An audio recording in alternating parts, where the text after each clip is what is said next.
Oke guys, di part pertama telah gua ceritakan kronologi singkat dari insiden berdarah di MRT Taipei tahun 2014 dan juga sedikit latar belakang dari pelaku, yaitu adalah Chen Jie, bagaimana ia lahir, kemudian dibesarkan, dan juga sampai ia masuk ke dalam jenjang pendidikan SMA.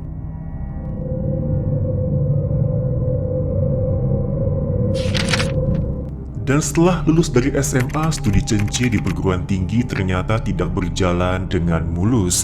Awalnya, ia terdaftar sebagai mahasiswa di National Defense University, yaitu adalah sebuah perguruan tinggi ternama di Taiwan yang melatih para tentara muda. Tetapi di semester kedua, ternyata Chen Jie ini harus dikeluarkan maupun di drop out karena jumlah kredit atau SKS yang diperolehnya tidak memenuhi standar yang ada. Di bulan September di tahun 2013, Chen Jie ini pindah ke jurusan teknik lingkungan di perguruan tinggi Tonghai yang terletak di kawasan Taichung. Dan setahun kemudian, yaitu di tahun 2014, Chen Jie pernah mengeluh dengan materi pembelajaran yang diperolehnya di jurusan teknik lingkungan yang ternyata tidak begitu ia minati. Dan akhirnya ia pun mencoba untuk pindah jurusan yang lebih ia sukai, yaitu adalah jurusan sastra Mandarin, tetapi sayang ia gagal diterima. Menurut pengakuan dari teman-temannya, Chen Jie adalah sosok yang sangat berbakat di bidang menulis maupun literatur. Semasa SMA, Chen Jie memiliki minat yang sangat dalam sekali untuk menulis artikel dengan alur cerita yang menarik. Orang tua Chen Jie juga pernah bercerita saat masih SMA, anaknya ini adalah sosok yang sangat aktif dan juga periang. Temperamen dari Chen Jie ini berubah drastis semenjak ia di drop out atau dikeluarkan dari National Defense University. Dan ayah Chen Jie mempunyai latar belakang di bidang pendidikan teknik dan ia pun berinvestasi dalam bisnis keluarga besar mereka. Dan menurut pengakuan dari teman orang tua Chen Jie, sebenarnya ayahnya ini sangat berharap jika Chen Jie bisa mengikuti jejaknya, yaitu adalah mendalami bidang teknik. Tetapi seperti yang sudah disebutkan sebelumnya, Chen Jie adalah anak yang berbakat di bidang lainnya, yaitu adalah bidang menulis dan bukannya teknik. Ada juga yang mengatakan bahwa orang tua Chen Jie menolak sangat keras sekali saat mereka tahu anaknya hendak mengambil jurusan literatur Mandarin di perguruan tinggi. Dan atas desakan dari orang tua, Chen Jie pun akhirnya berjuang mati-matian hanya untuk dapat diterima di jurusan teknik di perguruan tinggi Tonghai. Dan setelah diterima, Chen Jie ini malah menghabiskan sebagian besar waktunya untuk bermain internet dan menulis artikel-artikel yang bertemakan fantasi. Salah satu ahli sosial dan kriminal Taiwan menyampaikan tulisan-tulisan Chen Jie menjadi satu-satunya media yang dapat membuat dirinya diterima meski hanya dalam sebuah fantasi dan bukannya dunia nyata. Selama masa kuliah, Chen Jie menghabiskan sebagian besar waktunya di rumah sendirian tanpa teman dan juga kekasih. Dan selain pergi ke sekolah, Chen Jie tidak mempunyai kesibukan lainnya di luar ruangan. Tidak seperti anak kuliah pada umumnya, Chen Jie tidak mempunyai teman atau jarang melakukan kontak dengan sesamanya. Satu-satunya hobi yang ia lakukan setiap hari adalah bermain gaming online.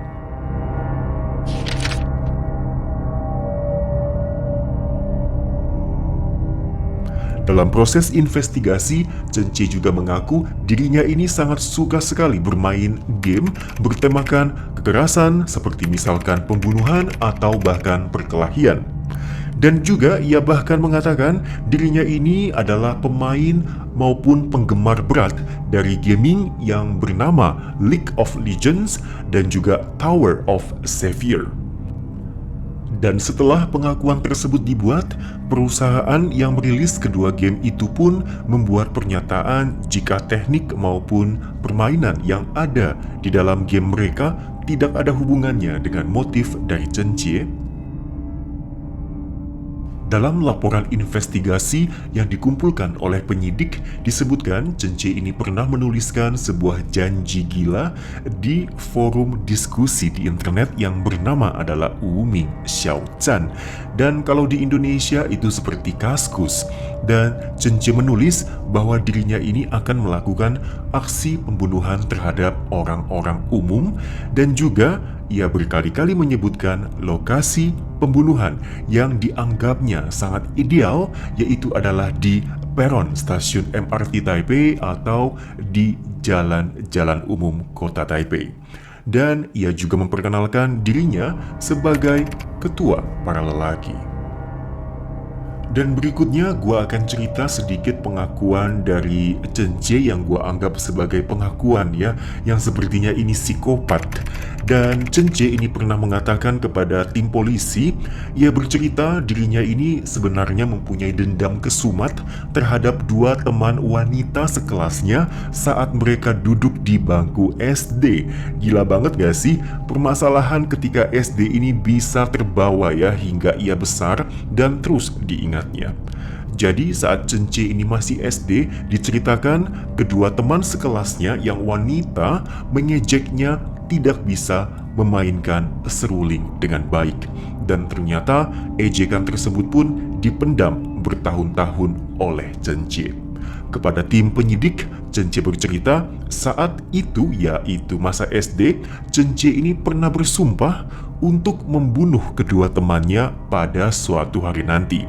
Dan seiring waktu berlalu, Chen Jie beranjak dewasa. Meski begitu, ia tidak pernah lupa akan ejekan kedua teman kelas di SD-nya tersebut. Dan kepada tim penyidik, Chen Jie ini bahkan menyampaikan, ketika kamu sudah pernah bersumpah, maka kamu harus lakukan. Dan ternyata Chen Jie juga membuat beberapa perencanaan jika ia tidak berhasil membunuh kedua gadis tersebut. Yang pertama yaitu adalah plan A-nya, Chen Jie akan melenyapkan dirinya sendiri saat berusia 43 tahun alias bunuh diri. Dan perencanaan kedua atau plan B adalah melakukan pembantaian di tempat umum.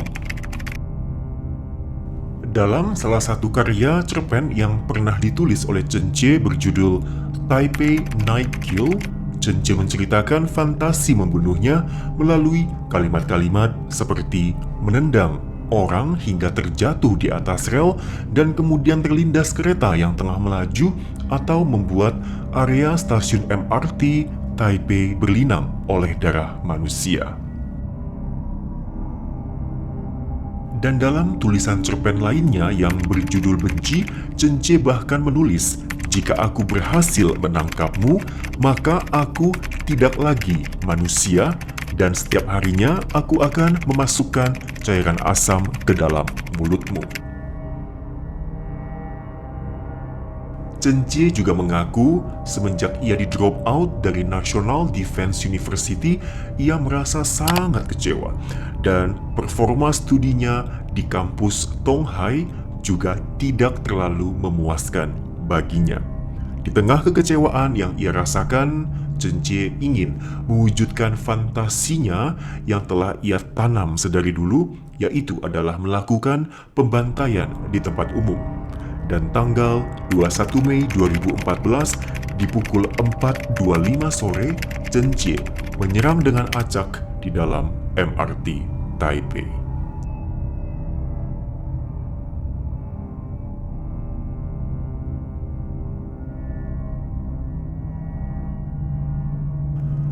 Chen Jie akhirnya dieksekusi mati dengan cara ditembak pada tanggal 10 Mei 2016 pukul 8.47 malam hari di penjara Taipei. Dan sebelum dieksekusi, Chen Jie meminta untuk minum 1 gelas air putih. Dan saat eksekusi berlangsung, tidak ada satu anggota keluarganya yang datang melihat. Setelah eksekusi dilakukan, jasad Chen Jie dibawa anggota keluarga menuju tempat kremasi. Serangan Taipei MRT yang dilakukan oleh Chen Jie di tanggal 21 Mei 2014 telah menewaskan 4 orang dan 24 lainnya luka-luka.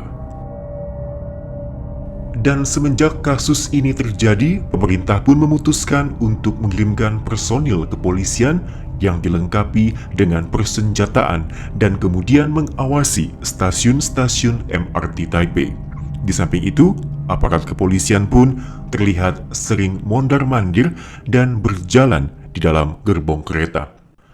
Padahal sebelumnya sangat jarang bisa menemukan aparat kepolisian yang tengah mondar-mandir di dalam stasiun MRT maupun gerbong kereta.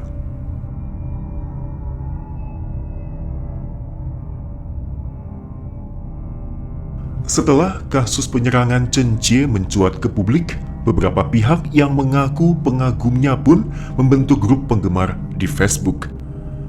Dalam laman Facebook tersebut tertera tulisan, Mr. Chen Jie adalah seorang mahasiswa terbaik dari jurusan Teknik Lingkungan Universitas Tonghai. Ia memiliki rupa yang tampan dan fisik yang kuat. Chen Jie telah memberikan kontribusi yang besar kepada masyarakat. Saya menghormati, mencintai Anda, saya mengagumi Anda, dan saya mendukung Anda. Hanya dalam waktu yang cukup singkat, ada lebih dari 2.000 orang memberikan tombol like mereka kepada grup ini. Dan 1 hari kemudian, seorang pria bermarga Pong ditangkap karena diduga adalah moderator dari grup penggemar ini. Dan setelah diselidiki, Pong hanya menjawab ia hanya membagikan ulang postingan dari orang lain dan dirinya bukan pemilik grup ini.